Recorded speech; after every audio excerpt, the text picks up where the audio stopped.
Ustazah, asalkan boleh cari rezeki yang halal.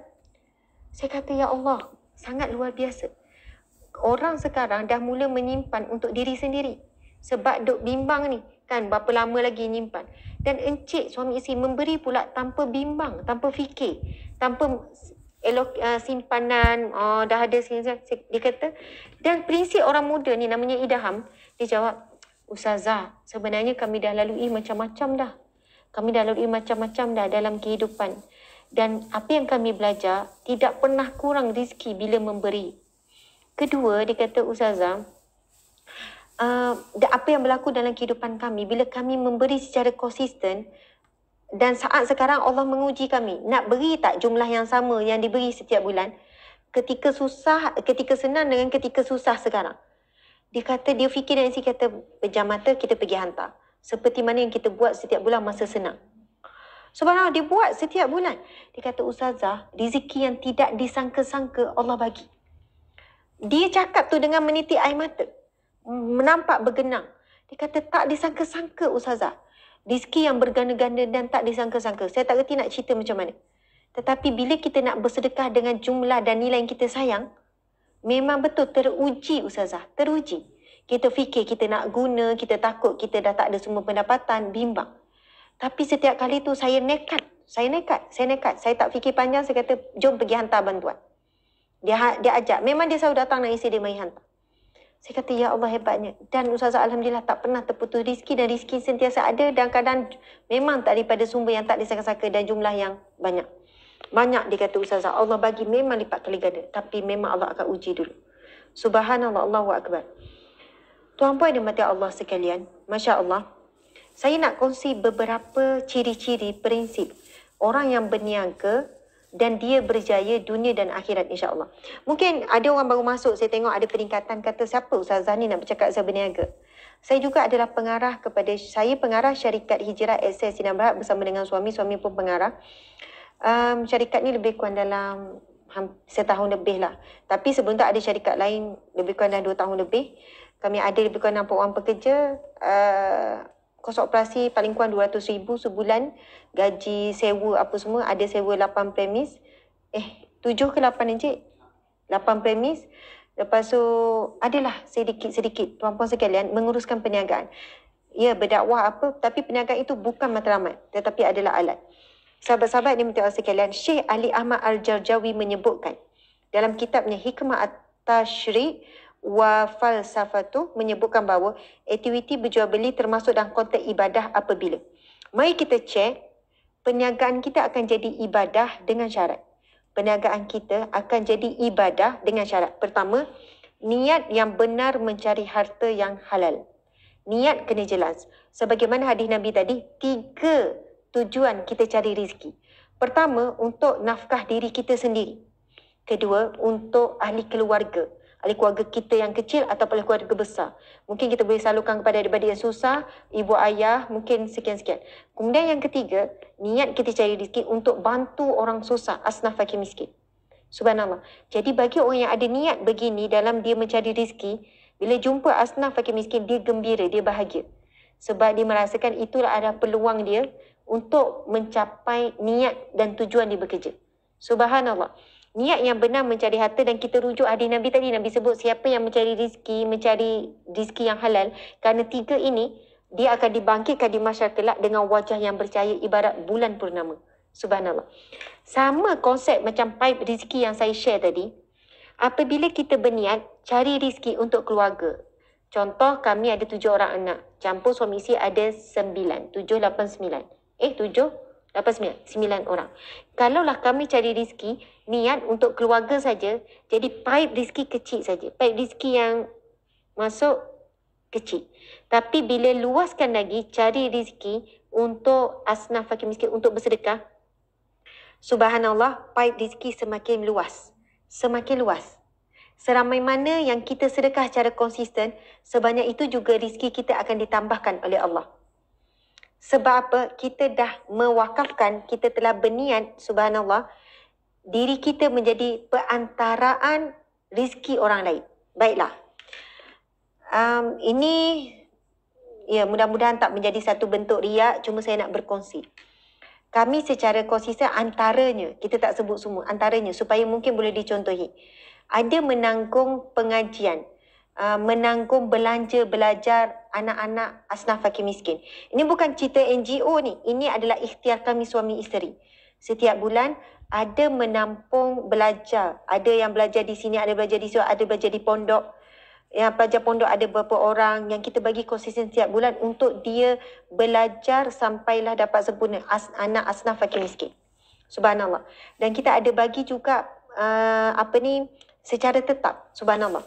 Kemudian apa yang kita perasan apabila kita menambahkan lagi jumlah yang kita tolong secara tetap. Yang tak tetap tu lain cerita lah.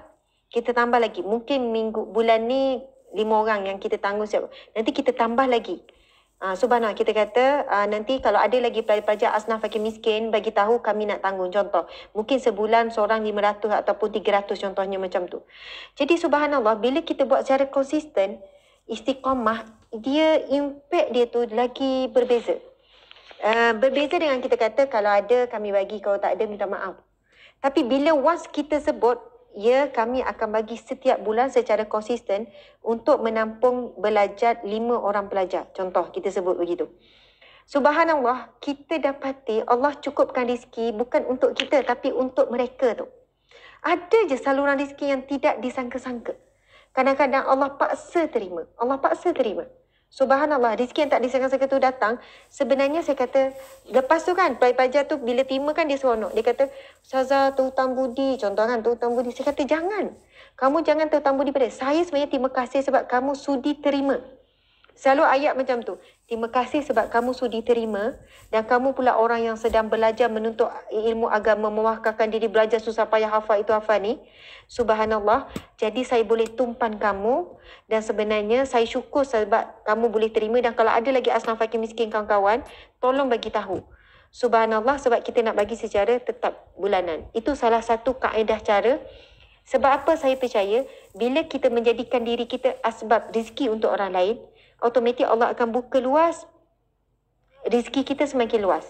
Dan kita kena tepati janji kita. Sebab saya paling bimbang, okeylah Allah dah luaskan rezeki kita. Tiba-tiba kita menyempitkan sedekah. Sebab apa? Nafsu kita semakin besar. Tiba-tiba beli tu, tiba-tiba beli ni, tiba-tiba je tukar tu, tukar ni. Tapi apabila kita dah menetapkan janji kita, Ustazah akan tampung, kami akan menampung, belanja kamu belajar sampai kamu selesai. Lepas ni kamu kata nak sambung degree, kamu kata nak sambung ni, nak buat tu, nak buat ni, sampai selesai. Dengan berapa orang. Jadi kita pegang komitmen di situ. Sebab kita takut menjadi hamba Allah yang kufur dengan nikmat. Masa kita minta dengan Allah macam-macam janji. Ya Allah, murahkanlah rezekiku. Dengan rezeki ni aku akan bersedekah. Dengan rezeki aku akan buat ni. Sama juga menampung beberapa orang bayar sewa. Menampung ada orang asal fakir miskin secara tetap keluarga. Anda boleh buat dengan siapa-siapa. Kita boleh buat kita buat 2 sedekah. Satu sedekah tetap yang kita bagi setiap bulan. Yang mana kita jadikan ini satu komitmen kita. Satu sedekah yang umum. Yang kita boleh bagi, mungkin nak bagi madrasah ni. Sebab dengan kita menambahkan komitmen untuk hasil daripada rezeki untuk ramai orang, Allah akan buka pintu rezeki yang lebih luas. Lebih luas, tuan-puan sekalian. Buat. Mungkin cari satu keluarga. Boleh start, cadangan saya, cari satu keluarga asnaf fakir miskin di tempat anda dan anda pergi jumpa. Encik, insya-Allah setiap bulan saya akan tanggung pampers susu anak ni. Jadi encik tak payah fikir pasal pampers susu anak ni. Berapa keperluan pamper dan susu dia saya akan tanggung sepenuhnya. Lepas tu insya-Allah mudah-mudahan dengan itu rezeki kita semakin bertambah. Tambahkan lagi nilai. Encik, insya-Allah setiap bulan gini. Cari yang betul-betul asnaf fakir miskin. Ustazah, macam mana nak dapat asnaf fakir miskin ni? Macam susah je. Senang. Sekarang senang. Anda boleh saja hubungi jabatan Pusat Kutipan Zakat Baitul Mal. Tanya mereka, boleh tak bagi saya seorang keluarga asnaf fakir miskin yang duduk dekat kawasan saya duduk sini-sini. InsyaAllah mereka akan bagi maklumat. Sebab apa puan nak?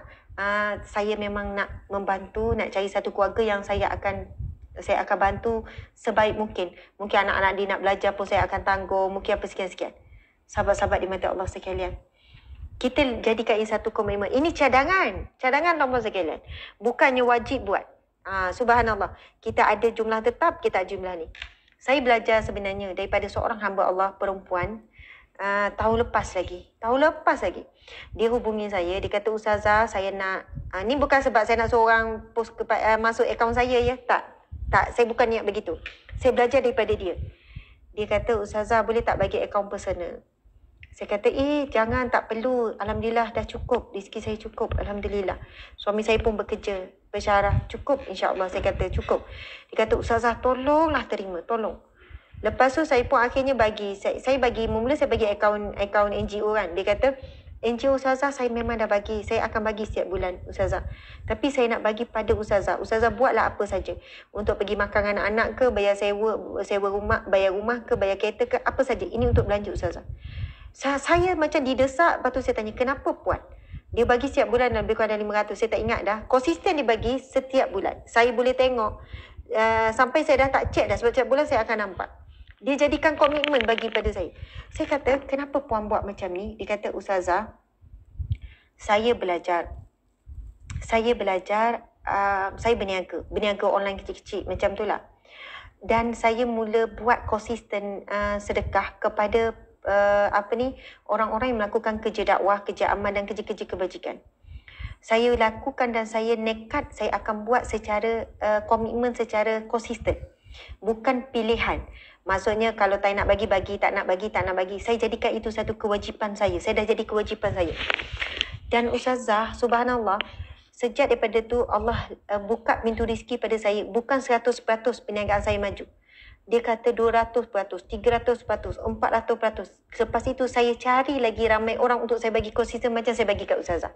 Saya tahu bila saya bagi pada Ustazah, Ustazah tak akan guna untuk perkara yang sia-sia. Terpulang kalau Ustazah nak sedekah kepada orang ke, Ustazah nak sekian-sekian. Lepas tu saya belajar, subhanallah, Masya Allah, mewajibkan diri. Padahal infak itu adalah satu sunat.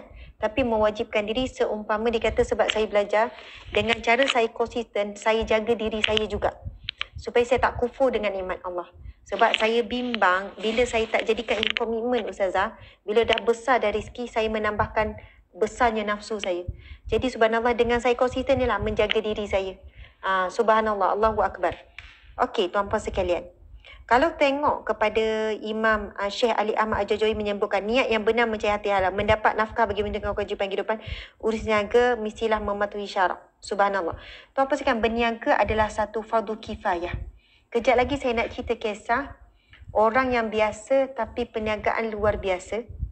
Masya Allah. Dan ia adalah sahabat kami yang terdekat. Dan bagaimana prinsip dia dalam berniaga.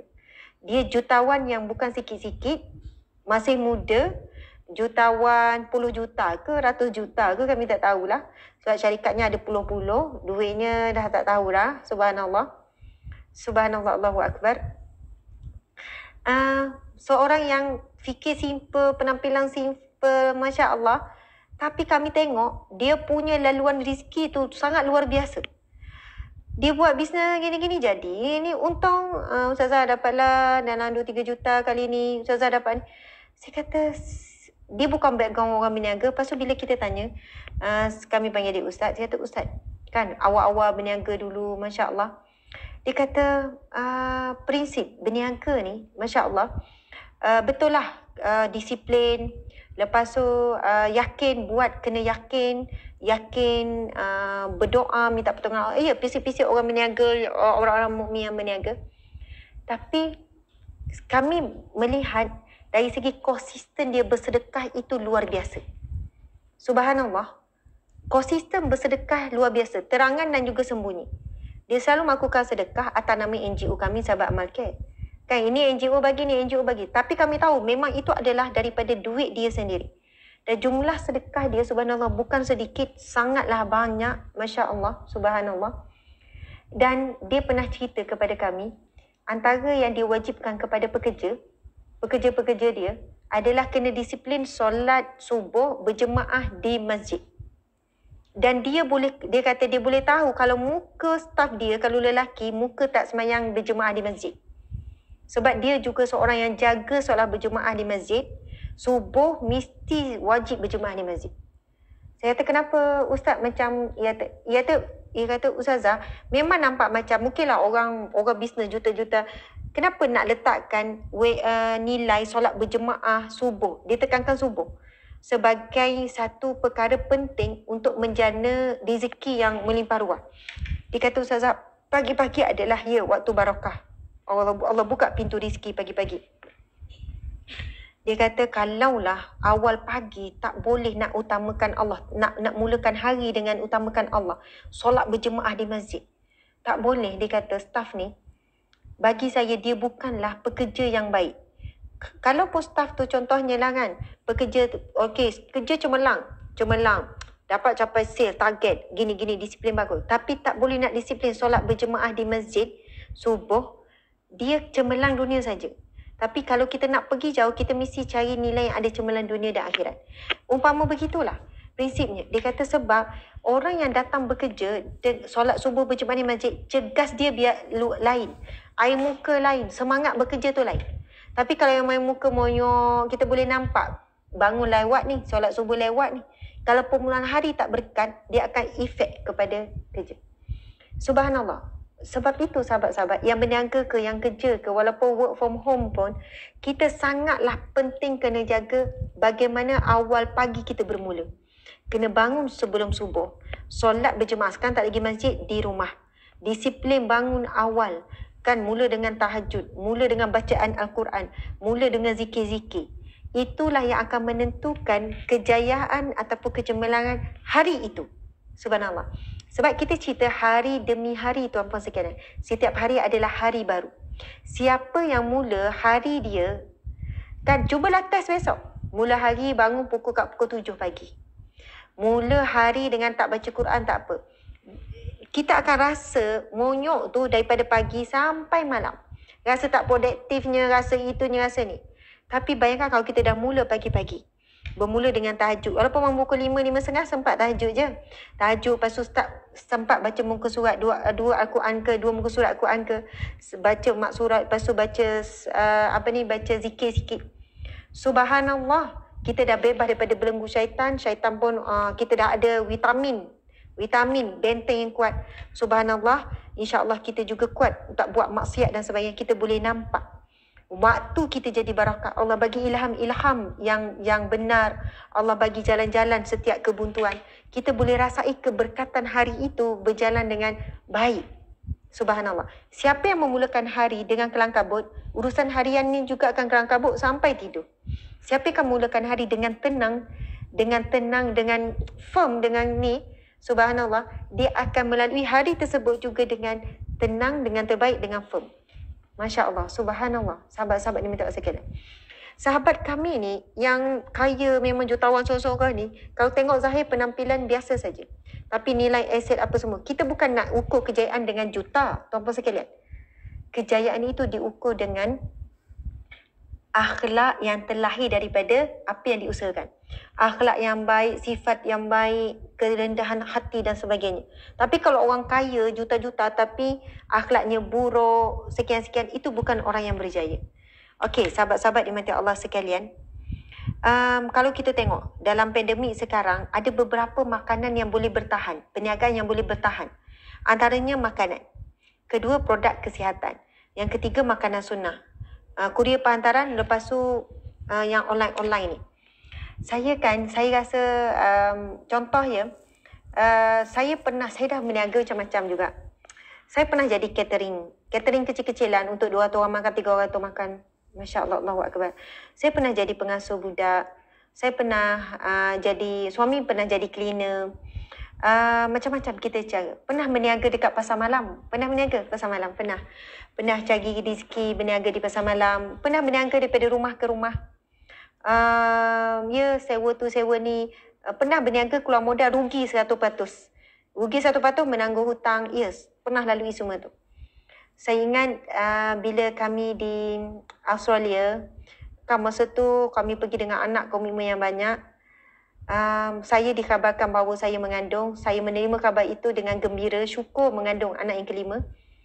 Tapi tak lama lepas tu suami bagi tahu insurans tak cover. Insurans yang kami ambil tak cover sebab saya sampai baru beberapa bulan, tak cukup setahun saya dah mengandung. Masa tu terduduk sebab kos untuk check up sangat mahal. Sekali check up $300 menyamai dalam 1,200 Malaysia. Lebih kurang lah dalam 1,000 Malaysia. Jadi saya, ya Allah, sedih dengan duit tak ada sebab allowance taraf hidup sana tinggi bagi kita foreigner ni. Subhanallah, tuan-puan sekalian. Masa tu saya buat macam-macam kerja. Saya ambil upah untuk orang nak makan harian untuk keluarga, saya ambil untuk catering, babysitter, dan masa sama saya jaga anak, saya ada anak yang kecil baru bersalin, dan masa saya menjaga anak orang lain kecil yang ibu bapa mereka pergi belajar kat universiti. Lepas tu sama saya ambil upah masak, lepas tu suami pun buat kerja macam-macam. Sampai ada waktunya saya macam terduduk, macam dah tak mampu dah dengan anak-anak nak urus itu urus ni. Lepas bersalin tak sampai berapa minggu saya dah bawa kereta pergi, tak seminggu lebih dah bawa kereta pergi sana sini. 40 hari saya bentan, saya tak boleh nak bergerak, saya tak boleh nak berjalan sebab subhanallah, komitmen, cabaran kita berada di negeri orang dalam keadaan kita ni. Sampailah ketika terduduk, sampai saya menangis, saya kata macam, ya Allah, dah tak mampu, dah tak larat dah, tak boleh nak survive dah rasa, sekian-sekian. Masa tu, apa yang saya buat, rutinnya adalah baca solat taubat, kemudian saya buat dengan suami solat taubat, kemudian lepas solat taubat sujud syukur kepada Allah, syukur boleh solat lagi, boleh bertaubat dan buat taubat, bertaubat kepada Allah atas dosa, taubat kerana kelalaian dan sebagainya. Ni saya cerita sikit ya, tuan-puan sekalian, tak apa, ambil pengajaran. Kemudian buat solat hajat, kemudian baca Yasin. Sebab wallahualam, saya masa tu letakkan diri saya buat 4 amalan ni, lepas tu berdoa minta sungguh-sungguh dengan Allah. Minta pertolongan ya Allah untuk cukupkan nafkah, untuk keperluan, untuk sekian-sekian, untuk niat bantu lebih orang dan sebagainya. Masa tu kita niat nak bantu diri sendiri lah, nak bantu keluarga, nak survive ni. Sana sewa saja sebulan dalam berapa encik? Kan $1,200, lebih kurang $4,500. Sewa rumah saja 4,500 Malaysia. Dan allowance yang suami dapat cukup-cukup untuk bayar sewa. Jadi survive, makan, minum, anak sekolah semua kena cari sendiri di negeri orang. Pendek cerita, subhanallah, tak lama ada pasangan suami isteri nak balik Malaysia, bagi salam. Assalamualaikum, Assalamualaikum. Kami nak serahkan van kami ni kepada kamu. Kami pelik, kami kata kenapa nak serah pada kami? Sedangkan kami baru sampai dan kami baru kenal. Dia duduk 4 tahun, ada kawan yang lama. Dia kata entah kenapa tapi kami suami isteri sepakat. Tak tahu kenapa tapi Allah gerakkan untuk serahkan van ni kepada kamu berdua, suami isteri. Lepas tu van tu usia dia 20 tahun, encik kan? Van lama kan, mungkin dah umur 15 tahun ke 20 tahun. Van buruk. Istilahnya van buruk, van lama. Sampai masa tu ada beberapa orang kawan-kawan kata, tak payahlah ambil van buruk tu, liability. Jadi beban nanti nak baiki tu baiki ni. Kami pun nak buat apa van buruk ni? Tiba-tiba kami pun buat iklan lah untuk servis sewa. Saya bawa orang, saya jadi driver. Hantar orang ke airport, macam tu pun buat kerja. Hantar orang ke airport, ambil orang ke airport. Suami pun buat kerja tu. Kadang-kadang ambil orang yang pelancong datang. Saya jadi turis, ni lah pelancong, orang Melayu kita lah. Masaknya lepas tu bawa pula pelancong ni pergi buat macam-macam, tuan-puan sekalian. Belajar, survive. Masa tu bayangkan van buruk dan usia lebih 15 tahun, Allah bagi rezeki mencurah-curah di situ. Sampai boleh hantar pula kat keluarga kat kampung. Boleh settle bayaran tu hutang-hutang ni. Masa tu kami fikir macam mana kenderaan yang dah usia lebih 15 tahun keadaan buruk, ke 20 tahun lebih memang buruk. Tetapi Allah bagi sehat kenderaan tu. Tak rosak walaupun perjalanan 100 km, 200 km, orang sewa tak henti-henti. Keadaan buruk tapi orang sewa. Masa tu saya kata, ya Allah, memang benarlah rezeki ni Allah yang pegang. Kalau pun orang nampak van tu, kalau nak menyamai dengan kereta sewa orang lain yang bawa servis juga, memang van ni pilihan yang terakhir lah sebab buruknya, lepas tu orang tak confidentnya. Tetapi orang tempah untuk sewa van tu setiap hari penuh sampai kita terpaksa tolak. Masya Allah. Cuma saya ingat masa tu, tuan-puan sekalian, kita betul-betul mengharap, meminta dengan Allah saat kita terduduk, kita macam dah tak larat dah. Macam kata, bang, tak larat dah. Buat itu, buat ni tapi belanja tetap tak cukup. Mungkin sebab dosa kita, bang. Dosa. Buat solat taubat, minta ampun dengan Allah, dosa yang begitu banyak. Kemudian buat solat hajat, lepas tu turuti dengan baca Yasin. 4 tu amalan masa tu. Encik ingat tak kita buat 4 tu kan? Bila ada hajat besar, kita akan ulang-ulang. Sampailah minta petunjuk daripada Allah, mohon petunjuk daripada Allah sungguh-sungguh. Dan masa itulah kita kata selama ni kita buat macam-macam kan. Kita buat itu, buat ni.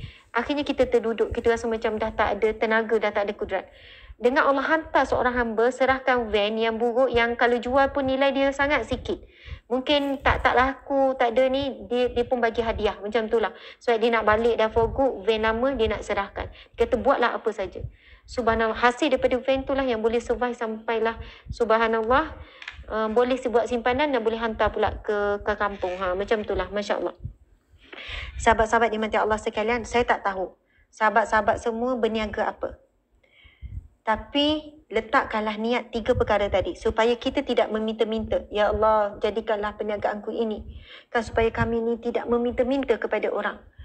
Kalaupun terpaksa meminta, tak apa tuan-puan sekalian. Sekarang ni zaman susah ni. Subhanallah, zaman susah. Kalau perlu, memintalah. Bukan jadi aib dah tuan-puan sekalian. Minta. Ini sekarang zaman susah. Subhanallah. Tapi kalau kita minta dengan Allah supaya berikanlah rezeki supaya aku tidak meminta-minta, itu satu doa yang sangat bagus. Sebab memang Allah nak supaya kita ini berusaha. Dengan Allah, berusaha dengan kudrat kita.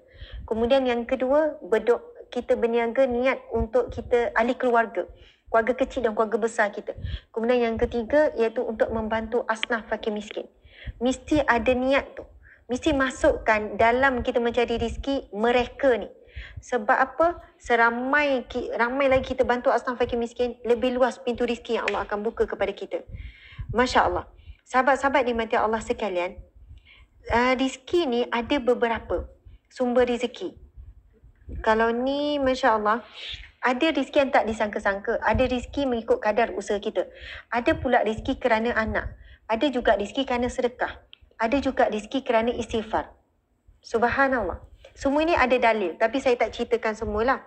Ada rezeki yang kita dapat hasil daripada istighfar kita. Sebab itu firman Allah dalam surah An-Nur. Beristighfarlah kamu. Maka Allah akan turunkan hujan yang lebat. Dan Allah akan berikan anak zuriat kepada kamu. Dan Allah akan berikan kebun. Subhanallah. Kaitan istighfar dengan rezeki ada perkaitan dia. Subhanallah. Yang memberi rezeki kepada kita adalah Allah. Allah ya Razak. Bila kita ada bermasalah hubungan kita dengan Allah, maksud dosa kita, maksiat kita banyak, maka tuan-puan sekalian, kita ada masalah dengan pemberi rezeki. Sebab itu bila kita bertaubat, kita sedang pulihkan hubungan dengan pemberi rezeki. Ada rezeki yang kita dapat daripada istighfar. Ada rezeki kita dapat daripada bernikah. Itu pun firman Allah. Kan? Bernikahlah. Maksudnya jangan kamu bimbang akan rezeki. Allah lah yang menetapkan rezeki kepadamu. Ada orang dapat rezeki kerana anak. Anak itulah menjadi kita perantaraan. Rezeki tu Allah tetapkan untuk anak. Ada rezeki kerana kita bersedekah. Subhanallah. Ada rezeki yang luas. Min haitsu la yahtasib, yang tidak disangka-sangka. Mana sumbernya? Masya Allah, tuan-puan yang mati Allah sekalian. Saya nak cerita beberapa kisah. Bukan beberapa, kita ambil satu kisah lah. Sebenarnya ramai kan yang kisah para Rasulullah dan para peniaga. Masya Allah. Ini hadis Nabi, hadis yang sahih. Nabi bersabda, daripada Ismail bin Ubaid bin Rifa'ah, daripada ayahnya, daripada datuknya, bahawa beliau pernah keluar bersama Nabi SAW menuju tempat salat. Lalu baginda melihat orang-orang melakukan transaksi jual beli. Nabi tengok ada jual beli berlaku. Baginda pun bersabda, wahai para peniaga. Lalu mereka menyambut suara Rasulullah SAW dan mengangkat leher. Maksudnya mereka tegakkan diri. Dan pandangan mereka kepada baginda. Lalu baginda bersabda, sesungguhnya para peniaga akan dibangkitkan pada hari kiamat sebagai orang-orang yang berdosa. Nabi kata ramai peniaga ni dibangkitkan di masyarakat kelak sebagai pendosa. Na'udzubillah min zalik. Na'udzubillah. Kecuali, Nabi kata, kecuali. Nabi kata kecuali orang yang bertakwa kepada Allah, orang yang berbuat baik serta jujur. Subhanallah. Masya Allah. Ini hadis sahih riwayat Tirmizi. Hadis Hasan sahih riwayat Tirmizi. Sahabat-sahabat yang minta sekalian, dalam hadis ini Nabi bagi 3 ciri orang yang berniaga yang berjaya sebenar. Kalau nak cari berniaga yang berjaya dunia, ramai. Yang paling ramai di kalangan non-Muslim. Mak Saleh ke, Cina ke, India ke, memang ramai orang-orang kaya, ranking orang kaya dunia di kalangan non-Muslim. Di kalangan orang Islam pun ramai. Tapi Nabi sebut, ada banyak ni, businessman ni, di pasar ni. Nabi kata, wahai para peniaga. Lalu mereka menyambut suara Rasulullah. Lalu Rasulullah bersabda, sesungguhnya para peniaga akan dibangkitkan di hari kiamat kelak, di akhirat kelak, sebagai orang yang berdosa. Kecuali, Nabi kata, kecuali yang bertakwa kepada Allah, berbuat baik, banyak buat kebaikan, dan seorang yang jujur. Jadi sahabat-sahabat dimati Allah sekalian, kita berniaga, ya seronok, dapat sumber rezeki. Tapi pastikan kita di kalangan orang yang dikecualikan. Sebab Nabi kata akan dibangkitkan sebagai orang berdosa kecuali. Jadi kita sebagai orang yang berniaga kena jaga ketakwaan kita. Kena banyak amal soleh supaya kita jadi orang yang bertakwa. Maksud apa yang bertakwa? Tinggalkan larangan Allah. Taatkan, buat semua perintah Allah. Perintah Allah kita buat, tinggalkan larangan Allah. Itu ciri-ciri asas orang yang bertakwa. Perintah Allah semua buat. Cek, ada tak lagi perintah Allah kita belum buat. Kemudian ada tak larangan Allah yang masih kita buat. Masya Allah. Kemudian kita kena jadi orang yang berbuat baik. Mesti banyak buat kebaikan. Khairun nas anfa'ulin nas. Orang yang paling baik banyak bagi manfaat kebaikan kepada orang lain. Kena jadi isteri yang baik pada suami. Suami orang yang berniaga kalau tak buat pada isteri, tak buat baik pada anak, tak buat baik pada ibu ayah, pada adik-beradik, tak boleh pergi jauh. Mungkin berjaya tapi hidup tak tenang, hidup tak bahagia. Mesti buat baik. Kalau dia seorang abang, buat baik pada adik. Adik buat baik pada kakak. Kalau seorang suami, buat baik pada isteri, buat anak. Buat baik pada ibu ayah. Maksudnya jadi orang yang baik dan beri kebaikan. Subhanallah. Dan seorang yang jujur dalam perniagaan. Jujur. Sahabat-sahabat dimati Allah sekalian, saya nak sebut sikit tentang etika berniaga. Guideline perniaga Islam secara online. Subhanallah. Yang pertama, kalaulah anda berniaga yang melibatkan pakaian, janganlah guna ekspresi model dengan pakaian dengan gaya. Kadang pakaian tutup aurat, sahabat-sahabat. Busana muslimah. Tetapi gaya model muslimah tu tak solehah, tak muslimah. Gaya yang lemah, ngemalai, senyum menggoda dengan na'udzubillah min zalik. Maka ia tidak menepati konsep berniaga yang menurut syariat dan juga ibadah. Tidak melampaui dan membuat rekaan testimoni demi mengamburi pelanggan. Tuan-puan sekalian, jangan ada unsur penipuan walaupun untuk marketing. Contoh, dapatkan segera, tinggal hanya 20 lagi. Ini saja, lepas ni dah tak ada stok dah. Saya pernah jumpa dengan peniaga ni. Peniaga yang macam ni, dia baru nak start apa semua kan. Dia buat iklan, dia kata Alhamdulillah, dah hampir nak sold out dah. Tinggal sikit saja lagi. Jangan ketinggalan sahabat-sahabat, dah ramai orang make. Saya pun PM. Saya kata Alhamdulillah, laku ya. Maju. Saya kata laku ya, memang ramai ya. Ini cerita lama-lama ni. Dia kata, taklah Asma, taklah Kak. Dia panggil akak saya. Adik lah ni, taklah Kak, sebenarnya tak ada orang beli pun lagi. Tapi tu ayat marketing yang saya belajar. Saya kata, tak ada orang beli pun. Yang kamu kata dah banyak orang beli, nak sold out dah tu. Belum lagi Kak, tapi itu cara marketing kita lah. Supaya orang rasa barang kita laku, nanti dia pun nak cuba juga apa yang laku tu. Subhanallah. Saya kata, Dek, kita macam mana pun mesti jujur, tak boleh menipu, Dek. Walaupun lambat untung kita. Walaupun lambat. Saya tak cakap macam ni sebab saya pun segan nak tegur. Tapi hati saya berkata macam tu. Biarlah lambat pun kita untung. Mungkin kita dapat untung 5 tahun akan datang. Tapi untung tu Allah bagi macam bisnes 5 tahun. Subhanallah. Itu pun selalu gak lah pujuk suami. Dulu kan cuba meniaga tu fail fail tu. Sebenarnya bukan gagal. Sebenarnya kita dalam proses belajar untuk berjaya. Walaupun 10 kali gagal dalam bisnes, saya tak kata itu gagal. Saya kata itu adalah kita belajar. Allah sedang mendidik kita. 10 pengalaman yang sangat berharga. Masya Allah. Subhanallah. Kalaulah kita jujur tuan-puan sekalian, kalau pun bisnes kita tak cepat maju, tapi mungkin bila satu masa Allah bagi gandaan tu, barakah kita jujur ni, umpama bisnes 5 tahun. Padahal yang berjaya baru beberapa bulan ni. Yang sebelum ni tak berjaya. Bisnes ni tak berjaya. Tiba-tiba buatlah bisnes ni, bom berjaya. Rupanya hasil berkat sabar dan kita tetap jujur dalam perniagaan yang lepas. Jadi, bab testimoni, marketing pun semuanya kenalah jujur, cuma kena kreatif je lah. Jangan mengambil memastikan poster iklan jualan adalah sebenar dan realiti. Sebagian produk ditawarkan, jangan menipu. Jangan indah khabar daripada rupa kan.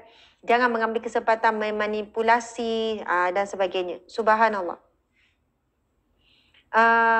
Maklumat tak jelas. Okey, saya nak baca satu hadis Nabi SAW yang bermaksud. Sesungguhnya Rasulullah SAW lalu berdekatan dengan selonggok makanan. Lalu baginda memasukkan tangannya dan longgokan itu. Tiba-tiba jari baginda terkena sesuatu yang basah. Lalu baginda bertanya, apa semua ini wahai Tuan punya makanan? Orang itu menjawab, yang tu yang terkena hujan, yang basah tu terkena hujan wahai Rasulullah. Baginda bersabda, mengapa kamu tidak letakkan di atas supaya orang ramai dapat melihatnya? Sesiapa yang menipu maka dia bukan dari kalanganku. Nabi marah ni, ada unsur penipuan ni. Letak makanan elok ke atas. Tapi bawah bila selok ada yang basah, rupanya terkena hujan. Nabi kata, siapa yang menipu maka dia bukan daripada kalanganku. Subhanallah.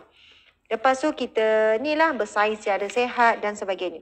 Saya tak sempat. Dalam ni ada cerita sikit pasal contoh ahli perniagaan yang berjaya, Tan Sri Sheikh Mokhtar.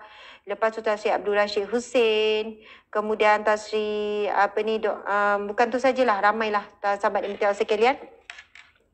Doa pasal nak cari rezeki semua tu, kita boleh doa Rabbana atina fid dunya hasanah, ataupun doa dalam mak surat tu Allahumma inni a'udzubika minal hammi wal hazan wa a'udzubika minal ajzi wal kasal wa a'udzubika minal jubni wal buh wa na'udzubika min ghabati dain wa qahri rijal.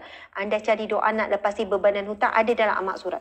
Sebab doa ni Nabi ajarkan kepada seorang sahabat yang ada banyak hutang. Nabi kata, bacalah doa ni, Allah akan membayarkan hutangmu. Bukanlah tiba-tiba dapat duit selek debut, tak. Allah mungkin bagi ilham, Allah bagikan dia kekuatan untuk berusaha, ikhtiar dan sebagainya. Sebagai penutup, saya nak cerita pengalaman saya satu lagi. Ini masa kami, yelah hutang banyak, apa semua susah hati kan. Subhanallah, jumpalah seorang guru ni, dia kata, Ustazah, mohon ampun dengan Allah banyak-banyak. Dia kata, betul tak Ustazah buat hutang, banyak hutang, sebenarnya sebab tamak, dia kata.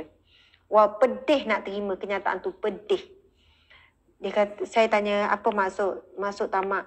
Betul kan kadang-kadang tu kita sebenarnya tak mampu nak beli kereta sekian, tapi sebab tamak, sebab keinginan kita beli yang di luar keperluan dan kemampuan. Sama jugalah dengan benda lain, kadang gaya hidup, kemudian itu ini, sampaikan akhirnya sepatutnya kita dah boleh bayar hutang lama, tapi ni. Dia kata buat taubat Ustazah. Taubat dengan Allah, mohon ampun sebab hutang ni sebenarnya ada beberapa peringkat. Saya belajar. Ada hutang yang mana kita buat berdosa kita buat hutang.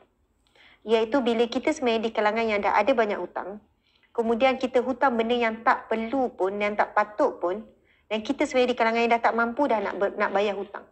Jadi, benda yang tak perlu, kalau benda yang perlu lain, kau terdesak itu cerita lain. Hutang sebab tamak.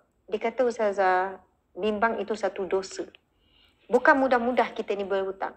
Tapi ada hutang wajib berhutang. Contohnya dah kelaparan, kau tak mati, pergilah hutang, pinjam beras, pinjam duit dan sebagainya. Ada hutang jadi makruh. Tapi bimbang hutang kita buat adalah satu dosa. Sebab kita berhutang bukan kerana keperluan, kita hutang kerana kehendak, kerana hawa nafsu, kerana sifat tamak, kerana tak sabar, kerana hawa nafsu. Kita mengikuti hawa nafsu kita. Sampai kita membazir, kita berhutang dengan sebab itu. Saya kata, ya Allah, betul lah. Kata buat solat taubat, minta betul-betul bangun 1/3 malam. Minta petunjuk daripada Allah, minta tolong dengan Allah. Amalkan doa tu. Mudah-mudahan Allah berikan jalan-jalan rezeki yang barakah untuk settlekan hutang.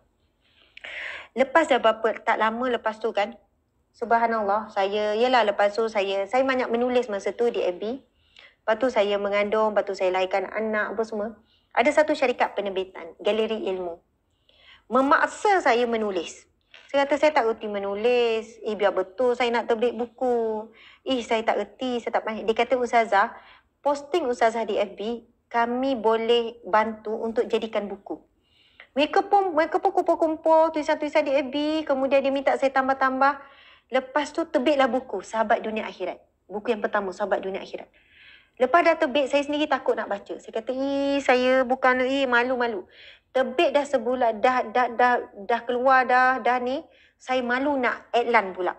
Saya cakap ke suami, malu. Nak bagi hadiah kat orang pun malu. Nak bagi percuma pun malu. So saya kata, saya bukan buku ni tak bagus, gini. Masya Allah. Masa tu, tuan-puan sekalian, saya dengan suami saya kata, bang, kita niatkan buku ni untuk apa? Masa tu pasang niat, ya Allah, jadikanlah buku ini sebagai sumber rezeki yang halal dan barakah. Kedua, ya Allah, jadikanlah sumber rezeki buku ini untuk kami boleh bayar hutang kami, ya Allah. Yang ketiga, ya Allah, jadikanlah buku ini untuk kami jadi kembangkan kerja dakwah dan kerja amal kebajikan kami, ya Allah. Tuan-puan sekalian, saya nak share, nak sebut miracle ke apa, bila kita buat sesuatu dengan memperbanyakkan niat-niat yang baik, Allah akan permudahkan. Tapi kalaulah saya sebut masa tu, bang, mudah-mudahan buku ni bolehlah buat belanja. Ataupun insya-Allah bang, kalau buku ni maju, banyaklah jualan, bolehlah kita beli rumah baru, contoh. Bolehlah beli kereta baru. Bolehlah kita tukar ni. Tak, kami tak masukkan matlamat tu sikit pun. Tak letak matlamat untuk peribadi tu. Masa tu bang, kalau okey lah daripada hasil jualan buku ni kita besarkan sikit NGO, kita buat masuk besarkan syarikat, kita tambah orang, saya nak ramai pegawai penyidik. Lepas tu sekian ni. Untuk kerja dakwah, bayangkan untuk kerja dakwah.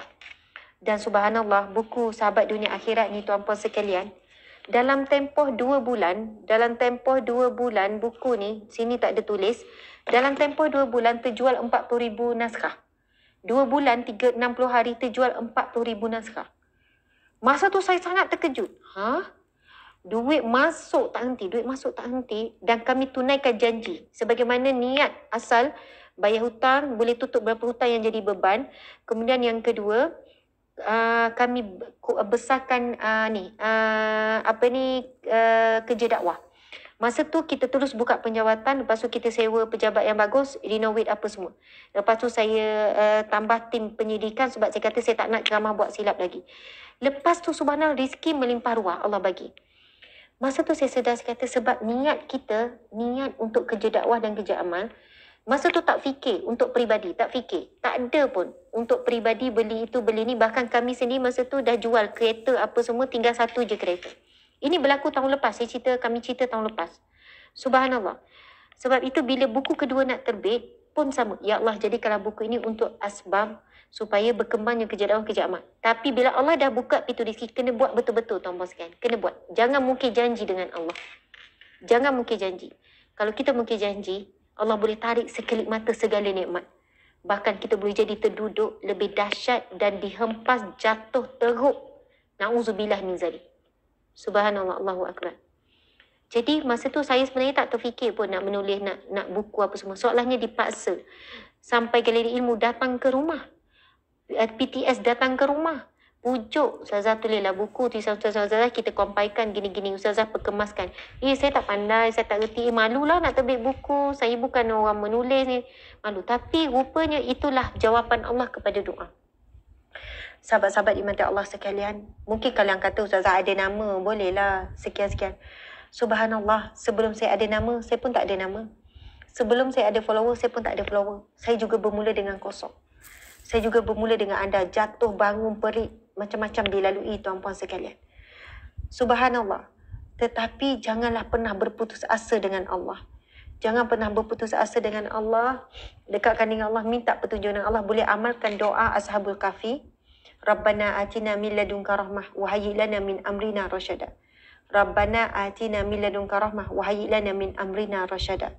Ya Allah, limpahkanlah kepada kami rahmatmu, pertolonganmu. Masuk rahmat ni pertolongan Allah. Wa hayyi lana min amrina rasyada.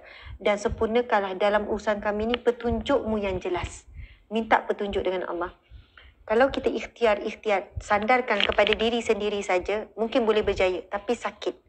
Tapi bila kita ikhtiar dan mohon petunjuk daripada Allah, mungkin kita lebih cepat lagi berjaya sebab Allah bagi ilham yang benar dan Allah bagikan pertolongannya sekali.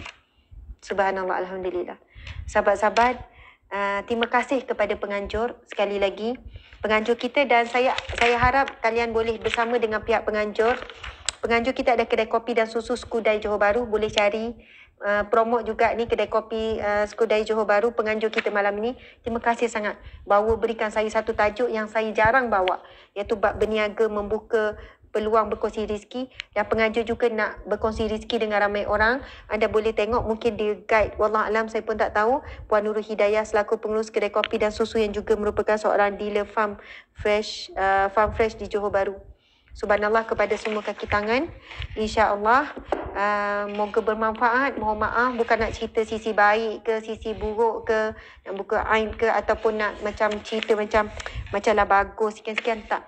Tujuan saya mungkin ada orang dapat manfaat sedikit. Semangat kita semua bermula daripada kosong. Semua bermula dari langkah pertama. Saya juga sama sahabat-sahabat sekalian. Cuma berbeza, adakah langkah kita menyertakan Allah bersama dalam langkah kita, ataupun kita menyandarkan pada diri kita sendiri. Sedalah hakikat la haula wala quwata illa billah. Tidak ada daya, tidak ada upaya melainkan kekuatan daripada Allah. Tuan-tuan sekalian, kadang-kadang usaha yang kita usahakan hari ini, bukan hari ini kita dapat. Mungkin 10 tahun lagi. Mungkin usaha yang kita usahakan ini lalu kita sabar bila tak berjaya, Allah bagi kurniaan anak yang baik. Allah bagi kelebihan pada anak-anak. Kita tak tahu bentuk apa yang Allah akan gantikan dengan kesabaran hasil rugi hari ini. Subhanallah, Allahu Akbar. Sekian sahabat-sahabat sekian, mohon maaf salah silap. Terima kasih semua. Jumpa pagi besok dalam kuliah tadabbur, kuliah kitab Riyadhus Shalihin. Jumpa pagi besok jam 7 pagi. Sekian wabillahi taufiq wal hidayah. Assalamualaikum warahmatullahi wabarakatuh. Kita tangguhkan dengan tasbih kafarah dan surah Wal-Asr. Bismillahirrahmanirrahim. Subhanakallahumma wa bihamdika asyhadu an la ilaha illa anta astaghfiruka wa atubu ilaik. Bismillahirrahmanirrahim. Wal 'asr innal insana lafi khusr illa allazina amanu wa 'amilus solihat wa tawasaw bil haqqi wa tawasaw bis sabr. Sadaqallahul azim. Wa a'udzubika minal jubni wal bukhl wa a'udzubika min rabati daini wa qahri rijal. Doa ini saya wajib baca pagi dan petang sebab kami wajibkan baca al-maksurat. Orang yang uzur pun boleh baca maksurat. Walaupun ada ayat Quran, boleh baca niat zikir. Dan doa itu Nabi bagi kepada seorang sahabat yang sedang sedih. Duduk dalam masjid, Nabi tanya, kenapa kamu duduk di masjid ni? Maaf ya saya sambung sikit ni. Tak apa, siapa yang nak live dah boleh live. Kemudian dia kata, ya Rasul, aku sedih dan aku banyak hutang. Kemudian Rasul kata, bacalah doa ni. Doa tadi tu, Allahumma inni a'udzubika minal hammi wal hazan. Ya Allah, aku mohon perlindungan daripada rasa sedih dan juga lemah. Wa a'udzubika minal jubni wal bukhl, dan rasa jubni, rasa lemah, dan juga wa a'udzubika minal ajzi wal kasal, lemah semangat dan juga malas. Sebenarnya kalau kita rajin, kita akan berjaya. Yang menghalang kejayaan sebenarnya malas. Malas, lemah semangat. Itu dia yang menghalang kejayaan. Sebab kejayaan takkan datang tanpa cabaran, tanpa ujian. Mesti datang ujian cabaran. Ujian cabaran orang lah, ujian cabaran tu lah macam-macam tuan-tuan sekalian. Cabaran diri sendiri, merasa malas. Doa tu sangat powerful tuan-tuan sekalian. Cari. Amalkan. Saya memang konsisten. Anak-anak, keluarga memang konsisten. Sebab malas adalah punca utama manusia tak berjaya. Malas je. Bukan tak bijak, tapi malas. Bukan tak bijak, tapi lemah semangat. Orang condemn sikit, dah koyak. Subhanallah. Bukan tak ada tenaga, ada. Sehat. Subhanallah. Doa tu ada 8 benda kita minta dengan Allah. 8 benda. Allahumma inni a'udzubika minal hammi wal hazan, daripada sedih dan duka cita. Wa a'udzubika minal ajzi wal kasal, daripada perlindungan daripada lemah semangat, lemah tubuh badan ke, lemah fikiran ke, wal kasal, dan daripada malas. Wa a'udzubika minal jubni wal bukhl. Ya Allah, aku mau perlindungan daripada pengecut, penakut, dan juga daripada bakhil. Wa a'udzubika min ghalabati daini wa qahri rijal. Ya Allah, kami mohon perlindungan daripada kezaliman manusia, dan juga bebanan hutang. Subhanallah. Tuan-tuan sekalian, ada mohon apa? Pengecut, penakut. Kita ni ramainya takut nak cuba. Takut nak elan, malu nak elan, nanti tak ada orang like, nanti ni. Lepas tu malu nak jual tepi jalan, malu-malu, dan juga penakut. Takut rugi, jadi tak buat apa-apa akhirnya. Takut itu takut ni. Jadi dalam doa tu ada semua 8 perkara yang kita mohon perlindungan. Daripada sedih, duka cita yang berlebihan, mudah koyak, mudah sensitif, pertama dah. Yang kedua, kan? Lepas tu yang ketiga kita minta apa? Daripada lemah dan juga malas. Yang kelima dan keenam kita minta apa dengan Allah? Kita minta mohon perlindungan daripada bakhil dan juga pengecut, penakut. Dan yang ke-7 dan ke-8 kita minta daripada Allah, daripada dizalimi manusia, dikhianati manusia, dan juga daripada bebanan hutang. Subhanallah. Doa yang sangat komplit diajarkan oleh Nabi sallallahu alaihi wasallam. Selamat beramal. Sekian, sekali lagi selamat malam. Assalamualaikum warahmatullahi wabarakatuh.